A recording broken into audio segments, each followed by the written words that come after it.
दामाद की सास पार्ट 2। अब तक आपने सुना कि कावेरी जी अपनी तीनों बेटियों ईशा, मोहिनी और सुहाना की शादी 3 घर जमाई लड़कों के साथ करवा देती है। उन्हें लगता है कि ये लड़के शायद घर का कामकाज संभाल लेंगे, लेकिन उनके तीनों घर जमाई बहुत आलसी थे। वो नौकरी भी नहीं करते थे और बाहर का काम भी नहीं। कावेरी जी ने अपनी बेटियों से कहा कि वो प्रेगनेंसी का बहाना बनाकर अपने पतियों को सबक सिखाए। अब सुनिए आगे।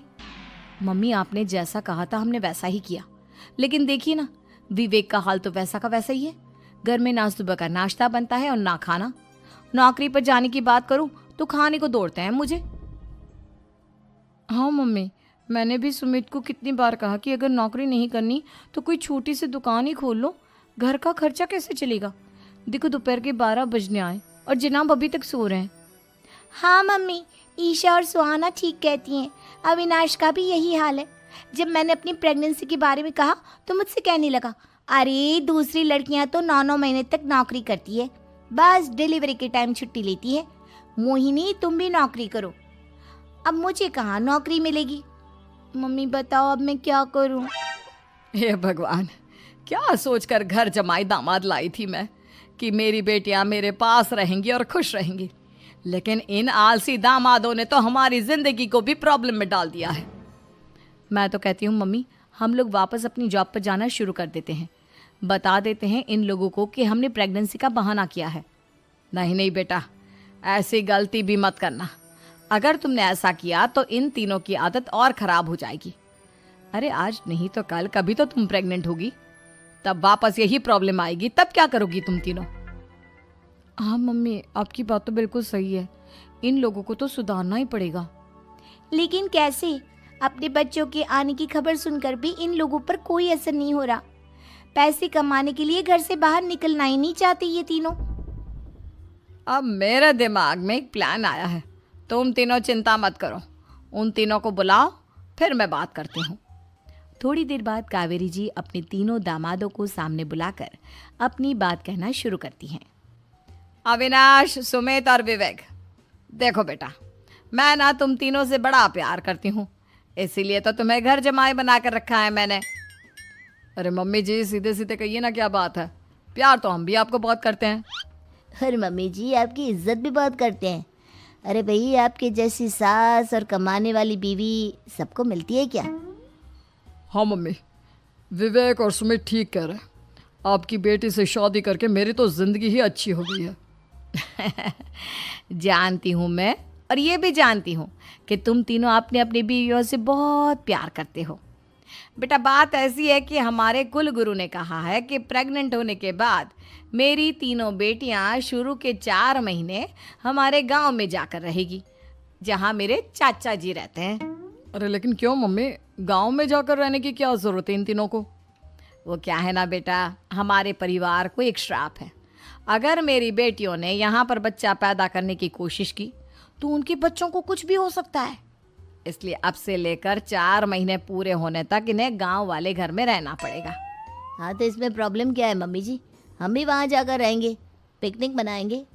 अरे भाई, बीवी जहाँ हम भी वहाँ। हाँ यार, आइडिया तो बहुत अच्छा है। शहर की ज़िंदगी में रह रहकर परेशान हो चुके हैं, अब कुछ दिन गांव में बिताएंगे। तुम लोग समझने की कोशिश क्यों नहीं करते? तुम में से कोई भी वहाँ नहीं जा सकता, और मैं यहाँ रहूँगी ना तुम तीनों के साथ। 4 महीने की तो बात है, उसके बाद ये तीनों ही लौट कर आ जाएंगी। ठीक है मम्मी जी, अब हमारे बच्चों का सवाल है तो ये तो करना ही पड़ेगा। कावेरी अपनी तीनों बेटियों को कुछ दिन के लिए घर से बाहर कहीं दूसरे शहर में रहने के लिए भेज देती है। कुछ दिनों के बाद, अरे मम्मी जी, बहुत दिन से पिज्ज़ा नहीं खाया, मंगवाइए ना। क्या बताऊं बेटा, पहले तो बेटियां खर्चा दे देती थी क्योंकि उनकी नौकरी थी, लेकिन अब तो मेरे पास पैसे ही नहीं बचे। थोड़े बहुत पैसे हैं जो बच्चों की डिलीवरी में काम आएंगे। लेकिन मम्मी जी, आपकी बेटियों को वापस आने में तो अभी बहुत वक्त बाकी है। वही सोच सोच कर परेशान हो रही हूँ। सोच रही हूँ कल से दूध भी बंद करवा देती हूँ। अब दूध वाले को देने के लिए पैसे भी तो नहीं है ना।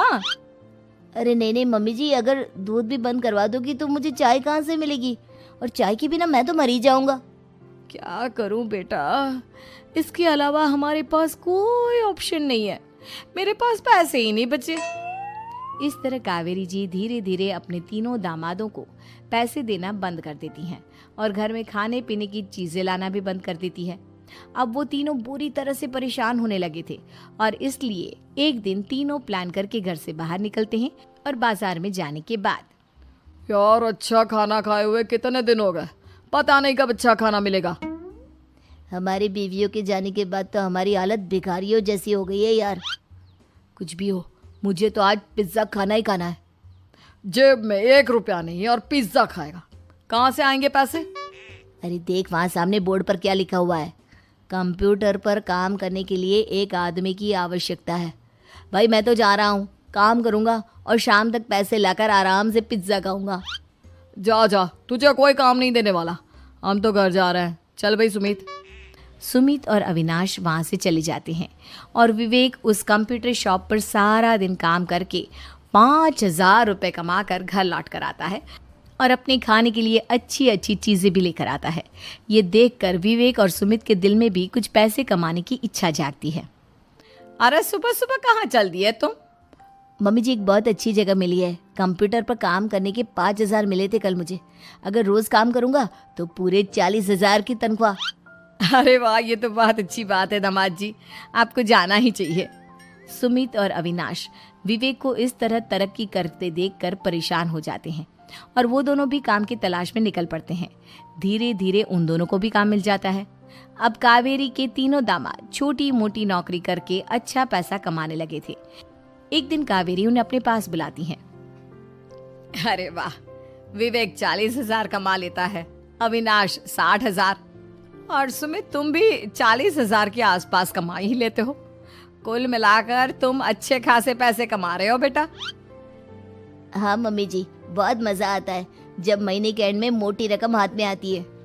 पूछिए मत मम्मी जी, घर में रहकर रोटी बना बना कर और तो जैसा महसूस होने लगा था मुझे तो।